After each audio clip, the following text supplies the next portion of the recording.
मैं गाजीपुर ज़िले के छोटे से गांव से बिलोंग करती हूँ और जहाँ पे अभी भी रास्ते के लिए जाने के लिए आपको बसेस नहीं मिलेंगी, कोई भी चीज़ की सुविधाएं आपको वहाँ से नहीं मिलेंगी।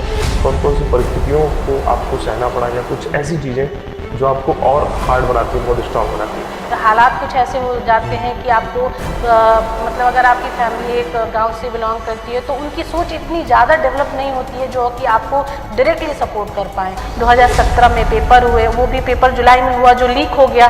तो जितने बच्चे देख पा रहे सुन पा रहे हैं, भाई ऐसा नहीं है कि सब लोग घूस के लिए जाते हैं, सब लोग रिश्वत के लिए जाते हैं, ऐसा नहीं है। वो एंजॉय आने वाला है, बहुत मजा आता है जब कंधों पे सितारे और सर पे टोपी होती है ना, तो जज्बा ऑटोमेटिक दोस्तों क्या हो जाता है, बढ़ जाता है। हेलो दोस्तों, नमस्कार। उत्कर्ष क्लासेस में आप सबका स्वागत है दोस्तों, और मैं दीपेंद्र सिंह आप सबका तहे दिल से स्वागत करता हूं। और आज दोस्तों एक बहुत ही बढ़िया पर्सनैलिटी से, एक बहुत ही बढ़िया शख्सियत से आप सबको मिलाने जा रहा हूं। उम्मीद करते हैं कि आप सबके लिए बहुत काम आएगा इंटरव्यू दोस्तों आगे चल के। तो आज मैं आपको मिलाने वाला हूं श्वेता मैम से, जो कि उत्तर प्रदेश पुलिस में सब इंस्पेक्टर की पोस्ट पे तैनात है। मैडम कैसी हैं आप? बहुत अच्छी हूँ, आप बताइए। तो मैम, बहुत सारे लोगों का, जैसा कि हम लोग टीचर हैं, बहुत सारे बच्चों को पढ़ाते हैं, बहुत सारे बच्चे अप्स एंड डाउन्स में मिलते रहते हैं, तो आप ऐसे गरिमामय पोस्ट पे हैं कि आपको बहुत सारी चीजें डील करनी पड़ती है। मैं थोड़ा चाहता हूं कि हमारे बच्चों को आप थोड़ा सा अपनी जर्नी के बारे में मैम बताएं। कैसी जर्नी रही आपकी, कहाँ से आप बिलोंग करती हैं? मैं गाजीपुर ज़िले के छोटे से गांव से बिलोंग करती हूँ और जहाँ पे अभी भी रास्ते के लिए जाने के लिए आपको बसेस नहीं मिलेंगी, कोई भी चीज़ की सुविधाएं आपको वहाँ से नहीं मिलेंगी। तो मैं उस छोटे से जगह से बिलोंग करती हूँ और यहाँ तक आने में मैंने बहुत से संघर्ष झेले हैं। और जैसा कि आप देख रहे हैं कि आज मैं जिस जगह पर खड़ी हूँ, आप भी देख। चलिए, लास्ट में, अंतिम में आपके लिए एक बहुत ही बढ़िया सरप्राइज देने वाला हूँ, मैम के बारे में बताने वाला हूँ। एक लास्ट में अच्छी सरप्राइज आपको दूंगा, बस आप बने रहेंगे। तो मैम, मैं ये जानना चाह रहा था कि आपने जो अपना सफर तय किया, जो जर्नी आपने की, उसमें बहुत सारे ऑब्स्टिकल्स आए होंगे, नो डाउट। और आजकल के बच्चों का जो सबसे बड़ा क्वेश्चन है, जैसा कि मैं क्लास में अभी ऑनलाइन क्लास जस्ट में लेके आ रहा था, तो एसआई का ही बैच था, सब इंस्पेक्टर पुलिस का ही बैच था, तो उसमें बच्चों से मैंने ये बात की कि आज हमारे एक मैम आ रही है, मैम से हम लोग मुलाकात करेंगे, तो बच्चे आपका क्या क्या क्वेश्चन है? तो बहुत सारे क्वेश्चन उन्होंने बोले कि मैम से सर पूछिएगा कि तैयारी कैसे की जाए, इन्होंने कैसे अपनी जर्नी को फास्ट हम लोग मेकअप करें। जैसे आगे आज जान रहे हैं कि बहुत सारा वर्कलोड होता है, बहुत सारा फैमिली प्रेशर है, तो सर अपनी प्रिपरेशन को किस तरीके से करें कि श्योर शॉट हो जाए सिलेक्शन में। तो मैम, आपने किस तरीके से अपनी तैयारी शुरू की और कैसे आपने हर एक चीज को मैनेज किया? और जैसा कि मैं आपको बताना चाहूँगी कि मैंने बीटेक किया है इलेक्ट्रॉनिक्स एंड कम्युनिकेशन से, और मैंने प्राइवेट जॉब भी की, मेरा कैंपस प्लेसमेंट भी हुआ था। और उसके बाद फिर मुझे ये लगा कि कहीं ना कहीं मुझे सबकी सेवा करने के लिए, पब्लिक से डायरेक्टली मीट करने के लिए आपको एक प्लेटफॉर्म की ज़रूरत होती है, जो कि मुझे ऐसा लगा कि प्राइवेट जॉब में मैं रह करके वो नहीं कर सकती हूँ। तो मुझे ऐसा लगा कि मुझे ऐसे यूपीएससी के लिए, मतलब मैंने अपना वो किया था कि मैं यूपीएससी की प्रिपरेशन करूँगी और मैं डायरेक्ट आईपीएस बनना चाहती थी, और जिसके थ्रू मैं लोगों को, मुझे ऐसा लगता था कि बहुत सारी प्रॉब्लम्स ऐसी होती हैं फीमेल से रिलेटेड स्पेशली, कि उनको सिर्फ कौन समझ सकता है। अगर एक महिला हूँ तो मैं ज़्यादा अच्छे तरीके से उसको समझ करके और उनकी प्रॉब्लम्स का सलूशन मैं दे सकती हूँ। इस वजह से मैंने सोचा कि मुझे आईपीएस बनना चाहिए। मैंने प्रिपरेशन भी की, उसमें मुझे सफलता नहीं मिली, और भी बहुत सारी चीज़ें हैं उसके लिए कि क्यों नहीं मिली, कैसे, क्योंकि हालात कुछ ऐसे हो जाते हैं कि आपको मतलब अगर आपकी फैमिली एक गाँव से बिलोंग करती है तो उनकी सोच इतनी ज़्यादा डेवलप नहीं होती है जो कि आपको डायरेक्टली सपोर्ट कर पाएँ।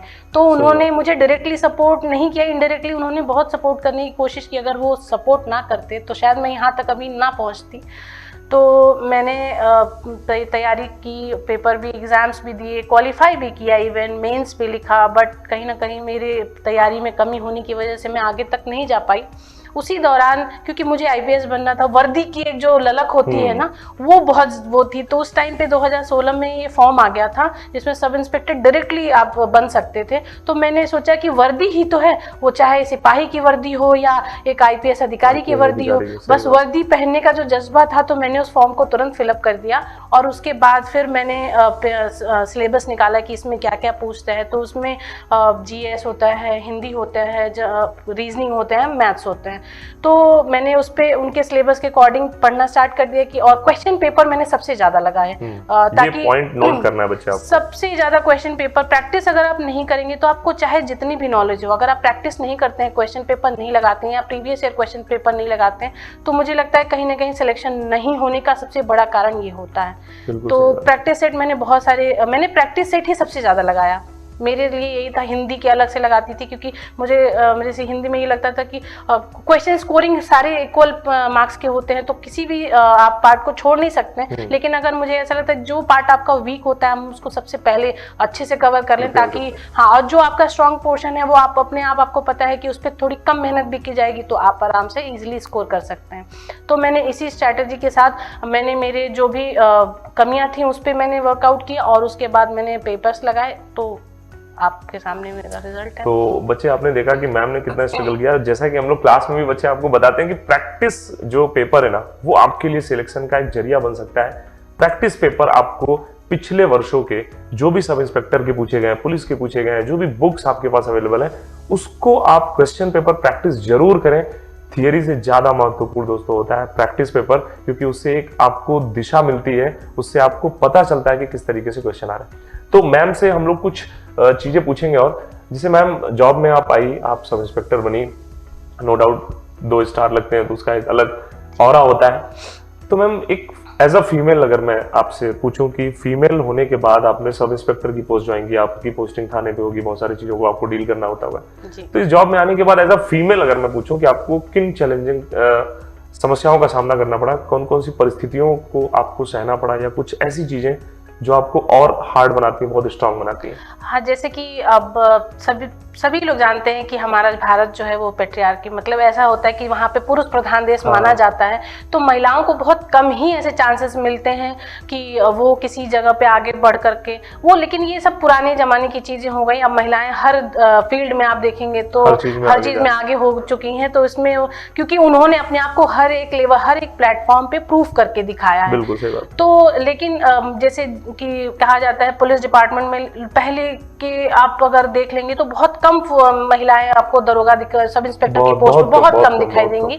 इवन आज भी आप ये देख लीजिए कि जब मैंने अपना फॉर्म फिल किया था तो उसमें महिलाओं की जो पोस्ट थी वो 600 थी, और टोटल हम सब लोगों ने जो ट्रेनिंग की थी तो 260 लोगों ने ही ट्रेनिंग की थी टोटल, और जिनमें सबसे ज्यादा ज्वाइन हमने किया वो 205 लोगों ने ही ज्वाइन किया। उसके अलावा जितने भी लोगों ने थी वो छोड़ दी और बच गए पोस्ट, सारे वेकेंट चले गए, किसी ने भी उस पे मतलब फिल नहीं हुआ वो। तो कहीं ना कहीं यह दर्शाता है कि महिलाएं आज भी बहुत सारे सोशल स्टिग्मा हमारे जो मतलब सोसाइटी में जो चल रही है, महिलाएं आप पुलिस में नहीं जा सकती हैं, पुलिस में सिपाही बन के क्या करोगी, वहाँ बहुत सारे हर्डल्स हैं, तुम्हें बहुत परेशान किया जाएगा, चाहे बहुत सारे आपको बताए जाएंगे। लेकिन जहाँ मैंने यहाँ पे जब ज्वाइन किया, मेरी पहली पोस्टिंग थाना कर्नलगंज है, और मैंने भी बहुत हर्डल्स, बहुत संघर्षों के बाद मुझे ये पहली पोस्टिंग भी मिली है। हमने कोर्ट केस लड़ा, हम लोग घर पे भी बैठ गए, बहुत ऐसी, हाँ बहुत, क्योंकि हमारा फॉर्म 2016 में आ तो जरूर गया था, 2017 में पेपर हुए, वो भी पेपर जुलाई में हुआ जो लीक हो गया, फिर हमारा पेपर हुआ दिसंबर में, अगेन पेपर मैंने दिया,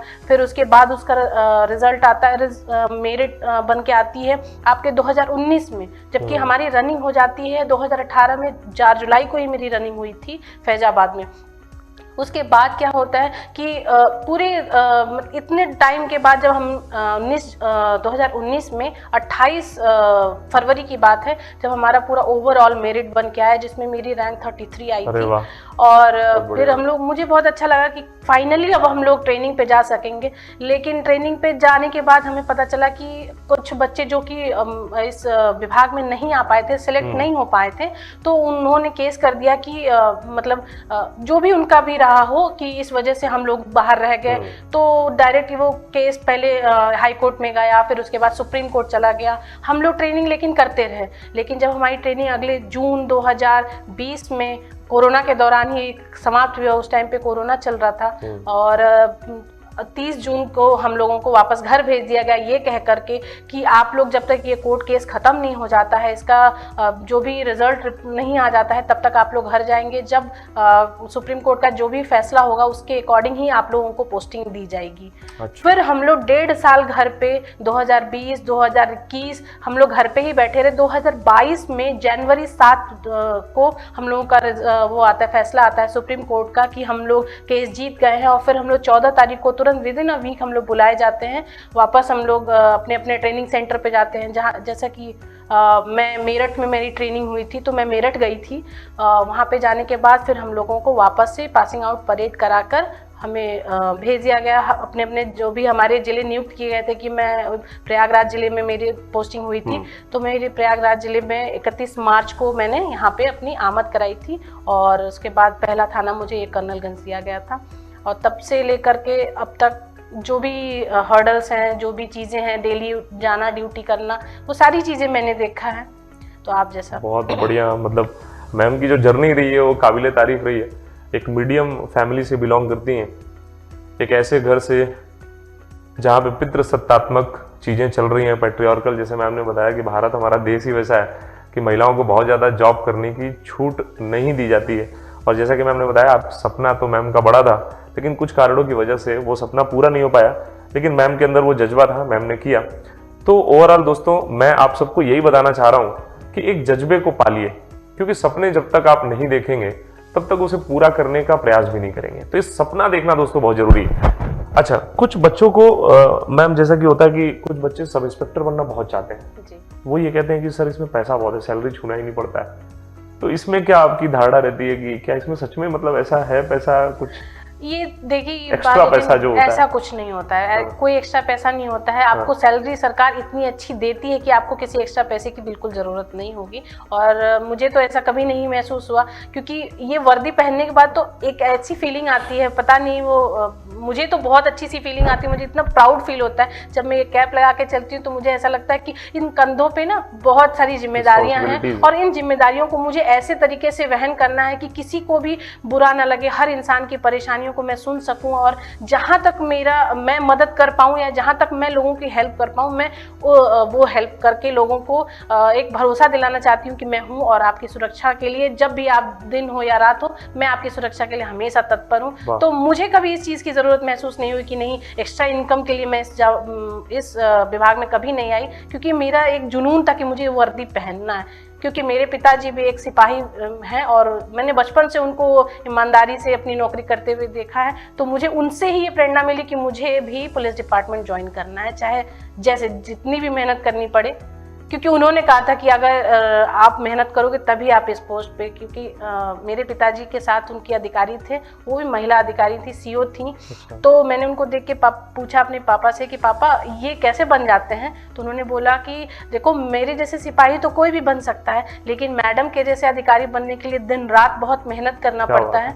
और मैं उस समय 6 साल की थी सिर्फ, और मुझे ऐसा महसूस हुआ कि अगर मैं अपना होमवर्क कंप्लीट नहीं करूंगी टाइम पे, तो मैं मेहनत से पढ़ नहीं रही हूँ, इसका मतलब मैं कोई अधिकारी नहीं बन पाऊंगी। वो दिन है और आज का दिन है, मैं हमेशा सिंसियरली अपना काम करती हूँ। कभी लेट नहीं होना है। अगर मुझे मीटिंग के लिए बुलाया जाता है या किसी ड्यूटी के लिए बुलाया जाता है, मैं पहले पहुँच जाऊँगी, लेकिन कभी मैं लेट नहीं होती हूँ, क्योंकि मुझे मेरी ड्यूटी और मुझे मेरी वर्दी बहुत प्यारी है।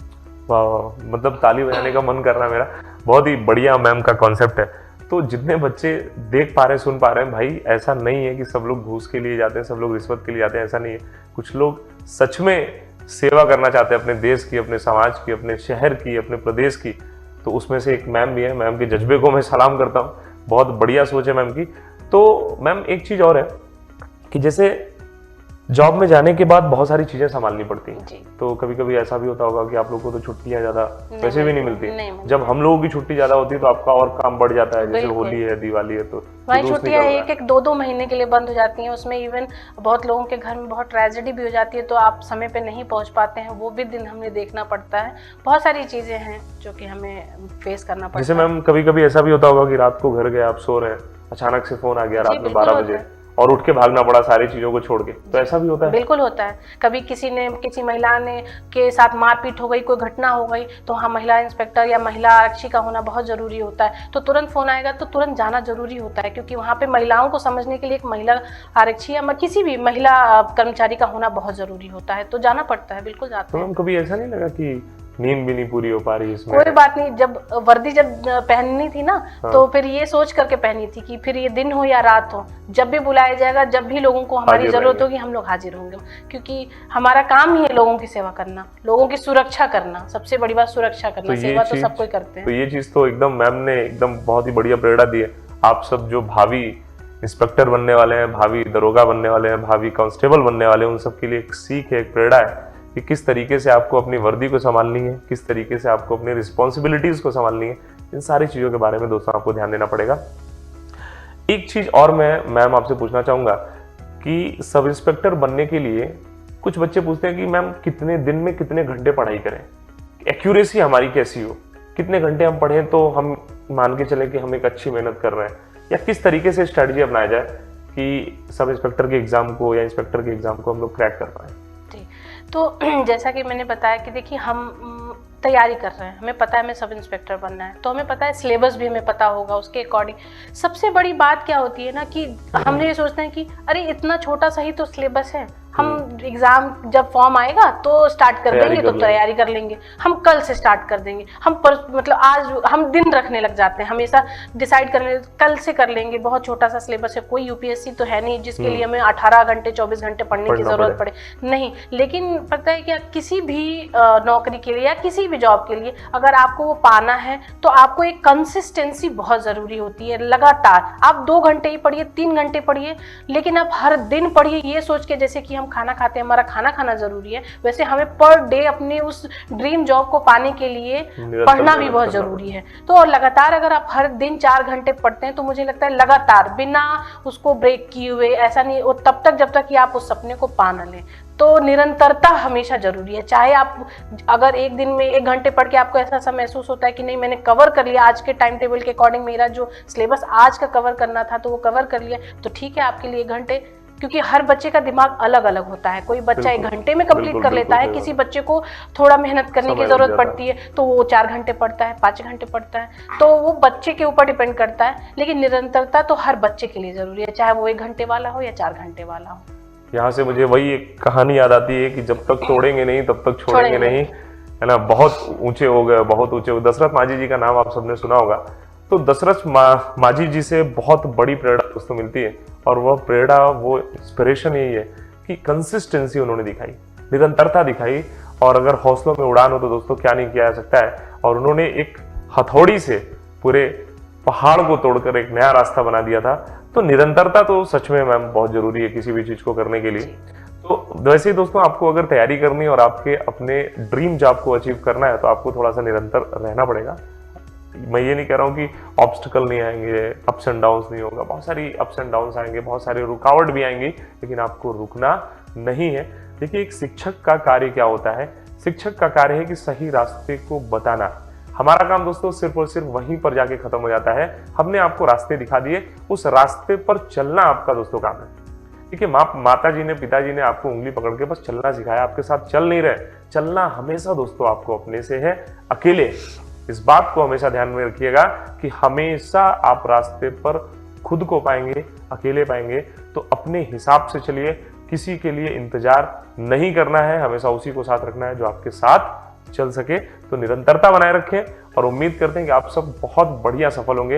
इसमें आपको एकदम 0% डाउट होना चाहिए, एकदम टेंशन ही नहीं लेना, बस पढ़ते रहो, मेहनत करते रहो, और बहुत मजा आएगा दोस्तों। जब ये वर्दी पहनोगे ना तो एक ना ठंडी ना गर्मी ना बारिश, कुछ नहीं, एकदम आपको एंजॉय आने वाला है। बहुत मजा आता है जब कंधों पे सितारे और सर पे टोपी होती है ना, तो जज्बा ऑटोमेटिक दोस्तों क्या हो जाता है, बढ़ जाता है। तो मैम से कुछ और भी सवाल पूछेंगे।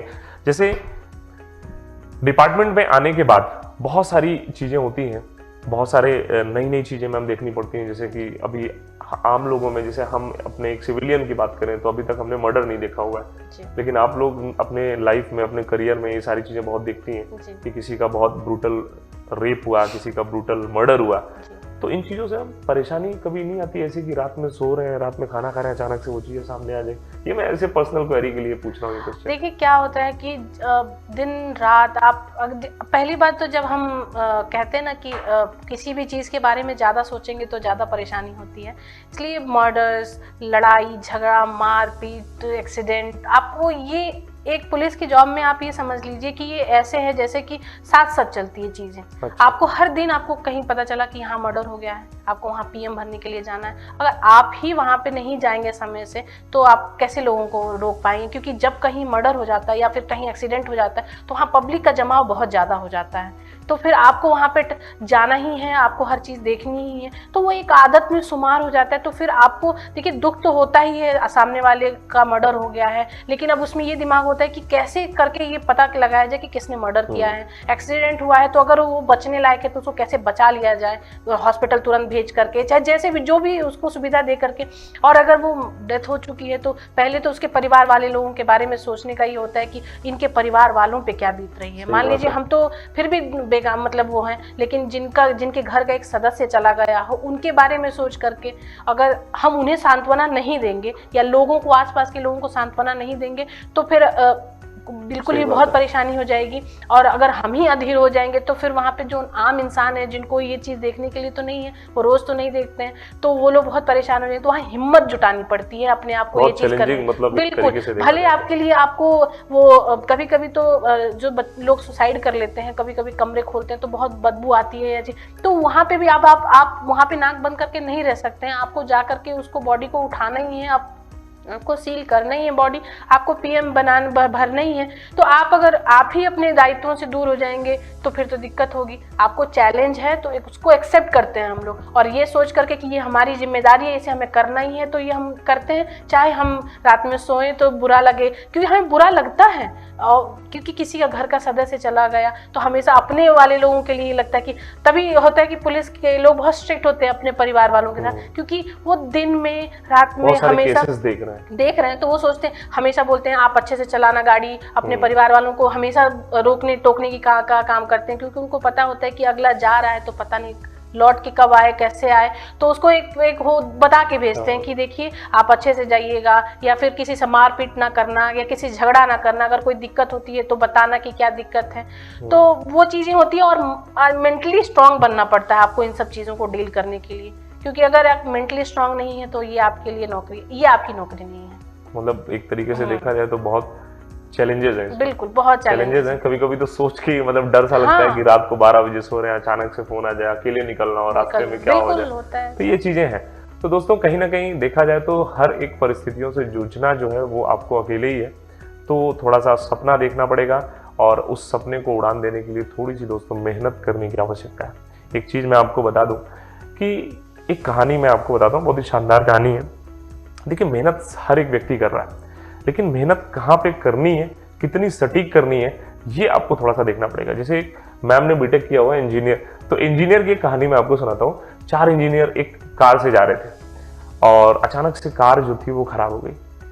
तो इंजीनियर थे भाई, तो चारों इंजीनियर बारी बारी से उतरे अपना, और कार का बोनट वगैरह खोल के अपना सब देखने लगे, C++ जावा प्रोग्रामिंग करने लगे उसमें, लेकिन कार स्टार्ट नहीं हुई।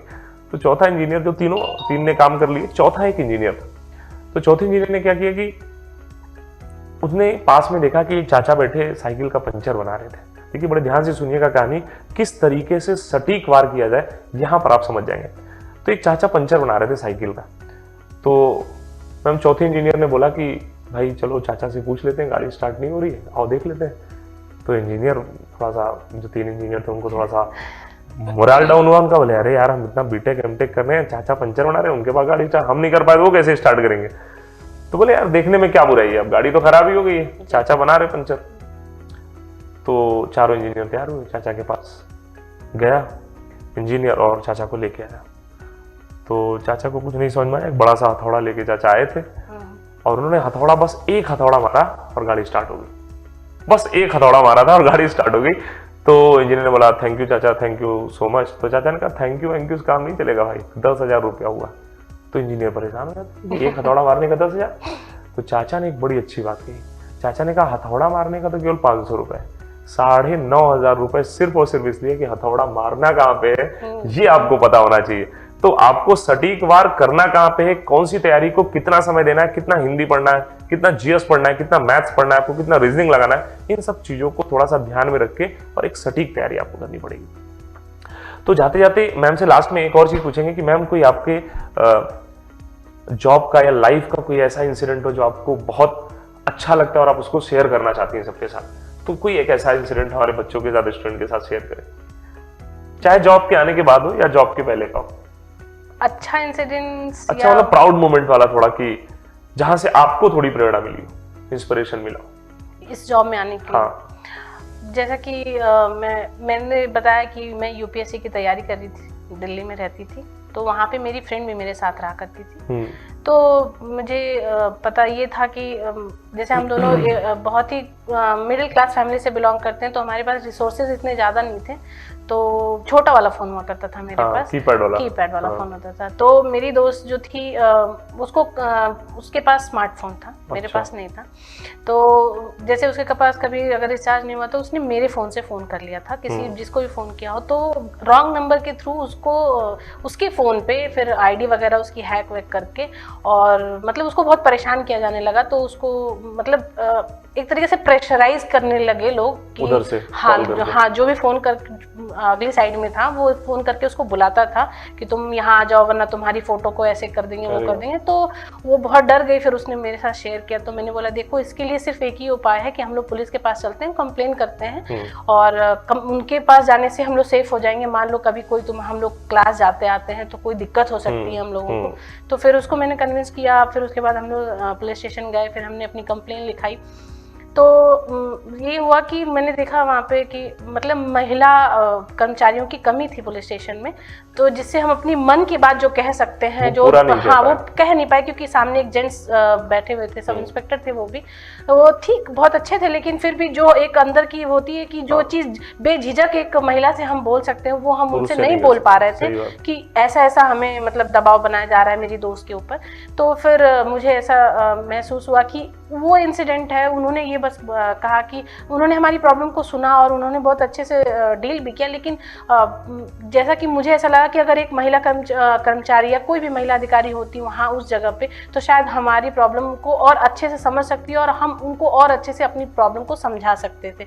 तो उस टाइम पे मुझे ये रियलाइज़ हुआ कि पुलिस डिपार्टमेंट में ज़रूरी नहीं है कि एक बहुत बड़ी पोस्ट पे ही जाना अच्छी बात, क्योंकि डेली में पब्लिक डीलिंग छोटे अधिकारी कर्मचारी ही ज़्यादा कर सकते हैं। तो एक ऐसे लेवल पे भी जाया जाए जहाँ पे पब्लिक को सुना जा सके, हर दिन उनकी परेशानियों को सुन करके उनकी परेशानियों का सल्यूशन निकाला जाए। तो वो दिन है कि मुझे ये था कि मैं सब इंस्पेक्टर भी बन जाऊँ या कोई किसी भी पोस्ट पे एक वर्दी में मतलब एक महिला कर्मचारी बन करके मुझे जाने का मैंने सोचा कि मैं बहुत लोगों के काम आ सकूंगी। शायद जो महिलाएं आकर के पुरुषों से जो बेझिझक नहीं कह पाती हैं वो मुझसे कहेंगी और शायद मैं बेहतर तरीके से उनके समस्याओं का समाधान कर पाऊंगी। तो बहुत अच्छी प्रेरणास्रोत कहानी मैम की मिली और एक अच्छा इंस्पिरेशन मैम को मिला कि भाई डिपार्टमेंट में अगर महिलाओं की कमी है और जिस तरीके से आजकल चीज़ें चल रही हैं उस हिसाब से अगर हम देखें तो आज जो महिलाएं हैं और जो कल महिलाएं थी उनमें बहुत बड़ा डिफरेंस है दोस्तों। पहले महिलाएं हुआ करती थी, सिर्फ खाना बनाती थी, बर्तन धुला करती थी, बच्चों को पालना, बस यही। लेकिन आजकल महिलाएं, आप चाहे यूपीएससी का रैंक उठाइए, चाहे पीसीएस का लीजिए, चाहे जुडिशरी सर्विसेज का लीजिए, टॉप 10 में आपको 6 से 7 फीमेल मिलने ही वाली हैं। तो मेरा देश बदल रहा है, बिल्कुल सही बात है। तो ये थी दोस्तों एक प्रेरणास्रोत कहानी श्वेता मैम की। इसी तरीके से हम चाहते हैं कि आप भी अपने जीवन में सफल हों और एक दिन आपके साथ भी इंटरव्यू करने का मौका मिले और आप भी दूसरे बच्चों के लिए एक प्रेरणा स्रोत कहानी बने। ठीक है दोस्तों, तो इसी के साथ हम लोग इंटरव्यू को खत्म करते हैं। नमस्कार, टेक केयर, बाय बाय, जय हिंद।